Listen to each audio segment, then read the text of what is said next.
유튜브와 함께 미디어 시장을 양분하고 있는 넷플릭스. 최근 10년간 평균 매출액이 25%, 영업이익이 23%, 순이익이 26% 증가한 세계 최대 인터넷 동영상 스트리밍 서비스 기업입니다. 특히나 코로나로 인한 봉쇄로 세계인들이 집에 머무는 시간이 많아지면서 1분기 가입자가 당초 예상치의 2배가 넘는 1,600만 명, 매출도 2배 증가하는 기염을 토했습니다. 5G, 자율주행차, 그리고 코로나로 인한 뉴노멀 세상이 예상되면서 장밋빛 미래까지 대기 중인 상태입니다. 하지만 우아하게 무리를 헤엄치는 오리가 물속에선 부지런히 발차기 하는 것처럼 애플, 유튜브, 훌루 등 강력한 경쟁자들의 시장 진입 선언에 한 달 무료 등 각종 프로모션에 이익의 80% 이상을 콘텐츠 확보에 퍼붓는 등의 노력을 아끼지 않고 있습니다. 그리고 놀라운 점은 그 중심에 한국 콘텐츠 산업이 있다는 것입니다.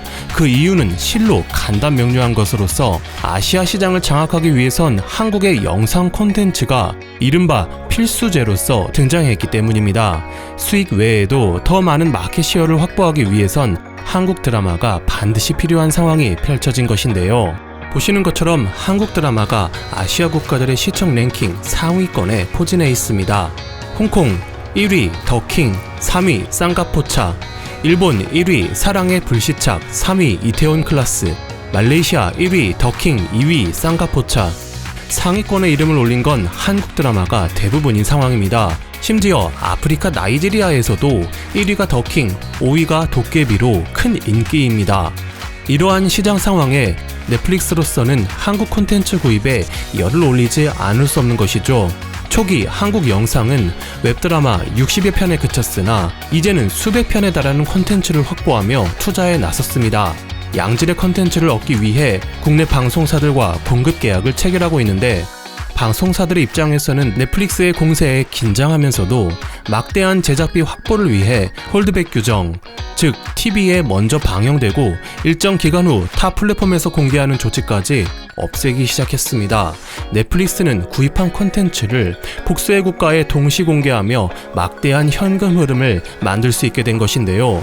그러한 강력한 전파 수단에 탑승한 한류에 지금 가장 흥미를 보이는 나라가 있습니다. 바로 일본입니다.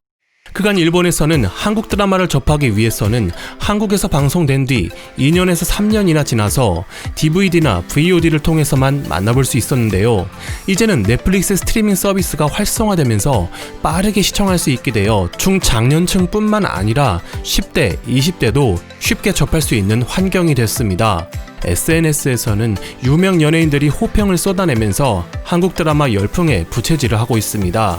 배우 사사키 노조미는 인스타그램 라이브에서 사랑의 불시착을 너무나 재밌게 시청하고 있다고 말했으며 후지TV 아나운서 미카미 마나도 16화까지 시청 후 몇 번이나 돌려봤다고 헤어날 수가 없다고 호소했고 원로 배우 쿠로야나기 테츠코도 가장 재밌게 본 드라마라고 평가했습니다. 놀라운 것은 한국 경제가 곧 망할 것이라고 떠드는 우익 인사들도 사랑의 불시착을 시청하고 호평을 내놓고 있는 것입니다. 위안부 관련 망언을 일삼은 하시모토 토오루 전 오사카 시장은 평소 드라마를 안 봐서 2, 3회만 보고 그만둘까 했는데 16화까지 한 번에 다 봤어요. 거북하게 느껴졌던 건 북한 병사들이 꽤 괜찮은 사람들이라고 생각하게 만들어버린 것입니다.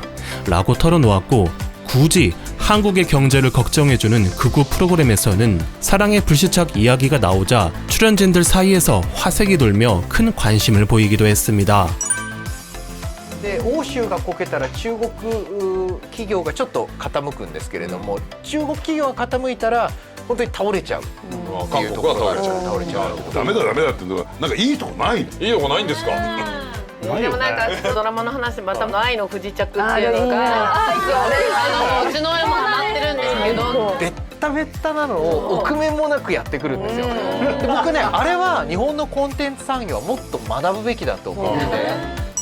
코로나로 인한 봉쇄가 계기가 된 것인지 최근 젊은이들부터 중장년층까지 넷플릭스 한국 드라마에 푹 빠졌다는 소식이 들려오는데 이에 대해 일본 언론에서 다양한 분석을 내놓고 있습니다. 한 가지를 소개해드리자면 아사히 계열 아에라에서 작가 기타와라 미노리가 의견을 내놨는데요. 첫째로는 지켜지고 싶다는 기분이 들게 했다는 것입니다. 여성을 지킨다와 지배한다가 동의어로 여겨지는 일본 가부장적 사회가 있었기에 최근 페미니즘이 퍼진 상태에 이르러서는 여성을 지키려는 남자들은 귀찮은 존재가 됐었는데 드라마가 남녀 대등한 위치에서 지킨다라는 의미를 전례 없는 기세로 변화시키고 있다는 것입니다. 둘째로는 사회 정치적 관점에서 곰팡이 낀 마스크 2장만 지급하고 불안을 호소해도 PCR 검사를 해주지 않으며 그저 집에서 나오지 말라고 하는 상황에 한국 정부와 한국 드라마를 보면서 진심으로 지켜지기 위해선 끊임없이 진실을 요구해야 한다는 것을 일본인들이 느꼈다는 것입니다. 기고문 끝에는 일본이 식민지로 만들지 않았으면 분단도 되지 않았을 것이다. 여주인공이 말했던 것처럼 아름다운 세상이 됐으면 좋겠다고 하며 마무리하는데요. SNS에서도 다양한 반응들이 쏟아지는데 그 중에서도 한반도 분단에 일본 책임이 있다는 반응이 주목됩니다. 사랑의 불시착이 일본에서 인기 있는 것 같은데 38선이 그어져 남북이 생리별된 원인에는 일본에도 있다는 것을 우리는 알지 않으면 안 되고 잊어서도 안 된다고 생각합니다. 한국 사람들은 알아도 일본 사람들은 모르는 혹은 이제 과거의 일이라고 모른 척하는 것은 무책임한 것이라고 생각합니다. 이전에는 38선이 그어져 민족이 분단된 책임이 왜 일본에 있는가 라며 분개했습니다. 일본의 일, 한반도의 일, 역사와 문화, 한일 관계 등을 조금씩 배우면서 일본에도 책임이 있지 라고 생각하게 되었습니다. 지금은 2045년 원코리아의 실현을 진심으로 바랄 뿐입니다. 잘못됐으면 일본도 미국과 구소련에 의해서 동서로 분단될 수 있었으므로 남일이라고만 생각하고 싶지 않아요. 한국 드라마와 영화 작품을 볼 때마다 생각합니다. 일본이 한반도 근현대사에 깊이 관여했다는 것을 잊으면 안 된다고요. 카린 씨의 트윗을 보고 나만의 생각이 아닌 걸 알게 되어 기쁩니다. 일본사를 제대로 가르치지 않고서는 알 길이 없어 냉정 공평한 눈을 가지고 교과서를 만들어야 해. 아즈치 모모야마뿐만 아니라 근대 교과서에서 사실을 가르쳐야 해. 역사를 모르는 것이 원인일 거라 생각합니다. 그것은 국민 탓이 아니라 일본 정부 탓입니다. 정부가 가르치지 않으니까 역사를 모르는 국민의 불만이 나오는 겁니다. 정부가 나쁩니다. 그래서 헤이트 스피치도 쉽게 나오는 것이라 생각합니다. 오늘날 한국이 문명 국가가 된 것은 일본 덕이다. 한국에는 보상도 사죄도 할 필요 없다. 2005년 일본에서 베스트셀러에 오른 혐한류에 나오는 내용입니다. 2000년 초반에는 한류가 본격적으로 확산되기 시작하면서 일본 극우들이 폄훼에 나서서 분위기 반전에 나선 바 있습니다.